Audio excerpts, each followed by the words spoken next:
Ya, Assalamualaikum warahmatullahi wabarakatuh. Perkenalkan nama saya Benedict Samuel Ardi dengan NIM 2024 dari kelas kecerdasan buatan A.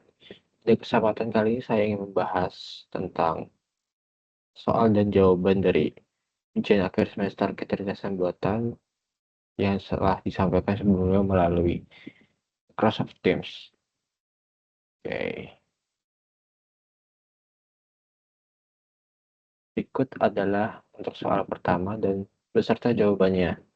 Di sini kami disuruh atau kita disuruh mencari seorang pakar, bisa orang tua, keluarga, kenalan, dan lain sebagainya dalam suatu bidang praktisinya tersendiri.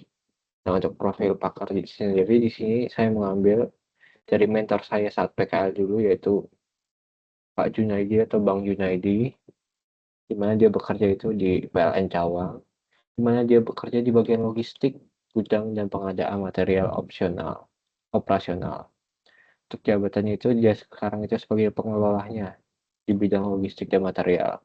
Untuk bidang kepakarannya itu untuk supply chain, pengendalian stok material, dan scarcity. Untuk waktu bekerja itu kurang lebih itu lebih dari 5 tahun.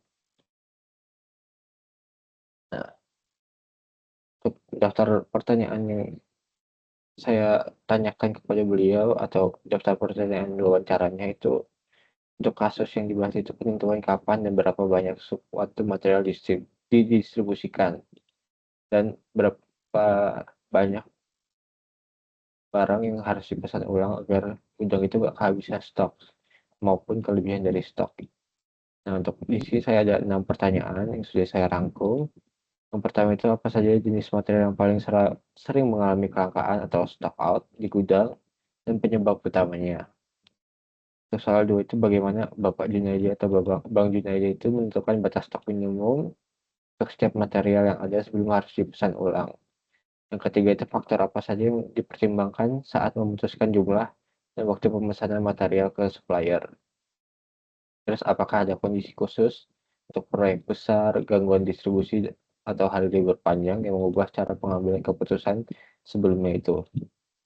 Nah, yang kelima itu jika terjadi kelangkaan mendadak, langkah-langkah apa yang biasa diambil untuk mengatasinya? Kayak realokasi antar gudang, pemesanan darurat, atau substitusi material. Dan yang terakhir itu bagaimana pengalaman masa lalu tentang kasus-kasus serupa yang bisa dijadikan acuan untuk mengambil keputusan pada situasi baru yang mirip. Nah, di sini saya udah merangkum di bagian C, yaitu daftar knowledge pakar. Berdasarkan hasil wawancara saya sebelumnya dengan beliau tentang stok material yang dapat dirangkum sebagai berikut. Yang pertama itu material itu memiliki titik stok minimum yang dihitung dari rata-rata pemakaian harian. Nah, jika suatu material itu berada di bawah titik stok minimum, maka diberikan status kritis pada CRM-nya dan harus segera di reorder. Jika stok suatu material itu berada di atas stok minimum namun masih di bawah stok rata-rata atau normal, maka statusnya itu waspada. Untuk selanjutnya, material yang digunakan proyek besar, misalnya pembangunan gardu, itu memiliki prioritas pemesanan lebih tinggi dibanding material untuk pemeliharaan rutin. Jika terjadi gangguan distribusi dari supplier utama, maka pengelola logistik atau abang ini sendiri itu akan mencari supplier alternatif maupun melakukan realokasikan stok dari gudang cabang lainnya. Biasanya untuk ini kita ngambil atau abang itu ngambil dari Gandul, Cawang PLN Gandul, terus di store lagi ke Cawang untuk apa tuh mendistribusikan suppliernya. Untuk kasus kelangkaan itu yang udah pernah terjadi itu solusinya itu dicatat sebagai referensi untuk menangani kasus baru dengan karakteristik karakteristik serupa. Nah, untuk bagian D itu sistem pakar itu menggunakan role based reasoning RBR, di mana metode ini dipilih karena pengetahuan abang ini, Bang Junaidi ini, pada kasus ini tuh dapat dirumuskan secara eksplisit dan bentuk if then yang jelas dan konsisten berdasarkan hasil wawancara pada poin C atau poin sebelumnya. Di sini ada 5 rule yang digunakan, di mana stok material itu lebih kecil dibanding titik stok minimum, maka statusnya itu akan kritis dan akan dilakukan aksi buat pemesanan ulang segera. Untuk rule kedua, jika titik stok minimum kurang dari stok material dan kurang dari stok rata-rata, maka statusnya itu waspada dan aksinya itu akan pantau dan siapkan rencana pemesanan. Rule ketiga, jika atau if stok material lebih dari stok rata-rata, status aman dan nggak perlu ada tindakan. Rule 4, jika statusnya itu kritis dan jenis kebutuhan itu proyek besar seperti pembangunan gardu tadi, maka prioritas pemesanan itu akan langsung ke tinggi. Rule kelima atau terakhir, if supplier utama terganggu sama dengan true untuk kondisinya dan statusnya itu kritis, maka aksi yang dilakukan adalah cari supplier alternatif atau realokasi antar gudang seperti di gudang ada PLN gandul. Dan dengan aturan-aturan di atas itu, sistem akalnya dapat secara otomatis menemukan stok setiap material dan merekomendasikan tindakan yang harus diambil jika terjadi kejadian atau kasus ulang. Nah, untuk selanjutnya saya akan langsung membahas soal kedua. Nah, di sini adalah tentang tengah robot di mana ada 4 buah balok tanpa nama di atas meja. Kita itu disuruh memberikan nama untuk 4 buah balok seperti yang ada di bawah sini, atau gambar di bawah, di mana ada balok A, C, D, dan B. Nah, untuk status awalnya itu akan terjadi on table A, on table B, on table C, on table D, karena balok itu berada di atas meja yang ada, di mana di atasnya itu kosong, maka akan dapat kondisi clear. Dimana nah di sini dijelaskan kalau semua balok itu kosong. Terus arm empty karena lengan robot itu nggak memegang apapun. Nah, untuk goal state yang dituju itu adalah seperti ini, di mana ada balok A, terus di atasnya ada balok B, di atasnya ada balok D, terus di atas balok D itu clear, terus di balok C itu atasnya juga clear tapi tidak terhubung satu sama lain. Nah, di sini dibagi menjadi 3 langkah. Untuk langkah pertama dalam urutan prosesnya itu agar balok B itu bisa berada di atas balok A, maka itu lengan robot itu harus mengambil balok B itu. Nah, untuk preconditionnya itu ada clear B karena masih kosong, terus on table B juga, arm empty, clear A karena semua itu bernilai true pada kondisi awal. Untuk aksi pertama pada langkah pertama itu kita mau pick up balok B-nya dulu di sini, terus lengan robot itu mengambil dari atas meja, terus di sini mendapatkan status baru yaitu holding B. Terus kita akan stuck B-nya itu di atas A. Setelah itu state baru akan muncul, status baru yang mana on BA, di mana permukaan A itu tertutup dengan balok B, dan kemudian lengan robot kembali arm empty atau kosong, nggak memegang apapun. Selanjutnya langkah kedua, di mana balok D itu bisa berada di atas balok A, di balok B, sorry, di mana lengan robot itu harus mengambil balok D dari meja dan meletakkannya di atas B. Di mana preconditionnya itu untuk D-nya itu clear dan on table, arm empty-nya itu nggak memegang apapun, lengan robotnya, terus clear B di mana di atas B itu nggak ada apa-apa. Untuk aksi pertama atau aksi 3 dari langkah kedua itu adalah pick up dulu balok D-nya, terus kita hold dulu nih di holding D, status barunya, terus langsung kita stuck di atas balok B. Untuk aksi keempat atau aksi kedua dari langkah kedua. Nah, setelah kita melakukan stuck di atas balok B, maka akan muncul state baru di mana on DB, di mana di atas balok B itu tertutup dengan balok D dan lengan robot itu akan kembali ke status sebelumnya yaitu arm empty. Nah, langkah terakhir itu adalah urutan eksekusi plan lengan robot yang tepat untuk mengubah balok dari kondisi awal menuju kondisi akhir yang dimana seperti pada gambar, di mana kita pick up B terus kita men-stuck-nya, terus kita pick up D terus men-stuck-nya di atas balok B. Nah, itu kondisi akhirnya, itu di mana terjadi dua susunan di antara D di atas B di atas A, dan C itu tetap sendirian di atas meja. Nah, status akhirnya itu on table A dan C karena balok di atas meja, terus on BA di mana balok B berada di atas A, on DB di mana balok D berada di atas balok B, terus clear D dan clear C dikarenakan di atas balok tersebut nggak ada apa-apa dan lengan robotnya itu arm empty karena tidak memegang apapun. Untuk penjelasan dari soal nomor 2 cukup sekian, maka kita akan lanjut ke soal terakhir, soal ketiga. Pada soal terakhirnya itu berupa video. Nah, di sini untuk soal nomor 3 itu kita disuruh membuat tabel dataset sebanyak 20 sampai 50. Ini kita mengambil dari dataset publik seperti UCI, Kaggle, dan lain-lain. Di sini saya mengambil data dari Kaggle karena lebih mudah digunakan dibanding UCI, karena UCI juga saya belum pernah nyoba, sedangkan Kaggle sudah sering untuk mengambil dataset pada mata kuliah lain juga.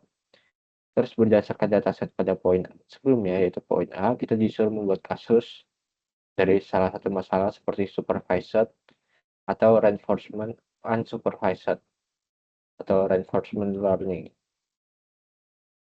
Di sini kita disuruh membuat perhitungan matematis pada poin C untuk menyelesaikan permasalahan dari poin B menggunakan salah satu algoritma berikut, yaitu algoritma supervised, unsupervised, dan reinforcement. Di sini saya menggunakan supervised learning, menggunakan metodenya itu regresi linear sederhana. Nah, untuk tabel datasetnya itu seperti tadi diambil dari Kaggle, di mana ada student performance in exam dataset. Itu difokuskan pada dua atribut numerik, yaitu reading score sebagai sebagai dependent, dan writing score sebagai independent. Nah, sebanyak 20 baris data. Di sini untuk B-nya itu kasus permasalahan di mana mengambil judul kasusnya itu prediksi nilai menulis berdasarkan nilai membaca dari siswa itu sendiri. Karena pihak sekolah itu ingin mengetahui nih hubungan linear antara kemampuan membaca dan menulis siswa, serta ingin memprediksi nilai ujian. Dan dimana, variabel independen itu adalah X, dan variabel dependennya itu Y. Nah, di sini kasus ini kita masukkan ke dalam supervised learning yang menggunakan algoritma regresi linear. Untuk perhitungan matematisnya, karena menggunakan regresi linear, maka rumus yang digunakan adalah Y sama dengan gradien X ditambah B, yang dimana gradien itu kita simbolkan dengan M, dan B itu kita simbolkan sebagai intercept.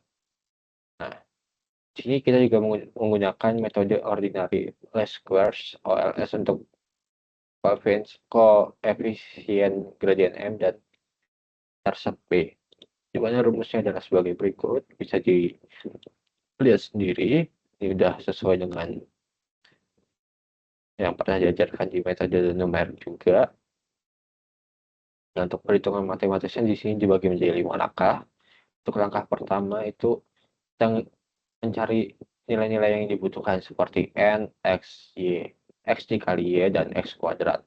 Di sini saya menambahkan dua tabel baru untuk mempermudah perhitungan ini, dan dicari juga hasil akhirnya yaitu N sama dengan 20, X sum X atau eksponen X sama dengan 1345, eksponen Y atau sum Y sama dengan 1295, X dikali Y sama dengan 93561, X kuadrat sama dengan 96973. Nah, langkah kedua itu untuk menghitung M-nya itu sendiri, yang rumusnya ada di atas.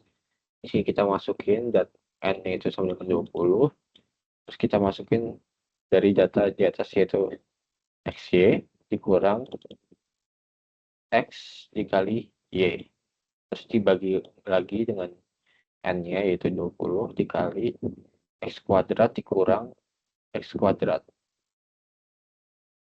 Ya, itu. Terus didapatkan hasil seperti segini, yaitu 187,12,20 dikurang bla bla bla bla dibagi bla bla bla dan mendapatkan hasil M sama dengan 0,9924 113, di mana perhitungan ini juga sudah dicoba di Excel dan hasil yang didapat itu juga sama, yaitu 0,9924 113. Nah, langkah ketiga atau langkah selanjutnya itu menghitung intercept B-nya sendiri, di mana di sini sesuai dengan rumusnya yaitu Y dikurang M dikali X dibagi N, di mana Y-nya sendiri itu 12,95, terus dikurang dari nilai M yang udah kita dapatkan sebelumnya, terus dikali dengan nilai X dibagi dengan 20 atau N. Nah, dari total perhitungan ini, kita mendapatkan nilai B akhirnya itu adalah min 1,9895 bla bla bla, di mana saat kita menghitung di Excel juga didapatkan hasil intercept yang sama menggunakan rumus yang sama juga. Nah, langkah keempat dari semua langkah-langkah kita yang telah kita lakukan tadi, kita dapat mendapatkan model regresi linear, yaitu Y sama dengan M dikali X dikurang B ditambah B. Nah, karena ini kurang makanya langsung diganti, di mana 0,99 dikali X dikurang 1,9895 dan sebagainya. Dan di langkah terakhir atau langkah 5 kita menggunakan contoh prediksi, di mana seorang siswa itu memiliki reading score itu sebanyak 80 poinnya. Terus kita akan memprediksi writing score-nya atau nilai tulisnya menggunakan rumus tadi, di mana X-nya ini kita ganti menjadi 80. Habis itu kita melakukan perhitungan, di mana hasilnya itu adalah 77,4032276657, yang dimana saat kita coba di Excel itu prediksi X sama dengan 80 maka mendapatkan hasil yang serupa. Nah, untuk model regresi linear sederhana itu dapat digunakan pihak sekolah untuk mengestimasi nilai menulis siswa berdasarkan nilai membacanya atau nilai writing berdasarkan reading score-nya tanpa harus menunggu hasil ujian nulis selesai dikoreksi. Nah, untuk pembahasan soal 3 cukup sekian. Dari soal 1, 2, dan 3 itu sudah selesai saya bahas semuanya dalam satu video ini. Dan video ini merupakan soal terakhir atau soal nomor 4 yang diminta untuk konten video. Untuk kurang dan lebihnya saya mohon maaf. Saya pamit undur diri. Wassalamualaikum warahmatullahi wabarakatuh.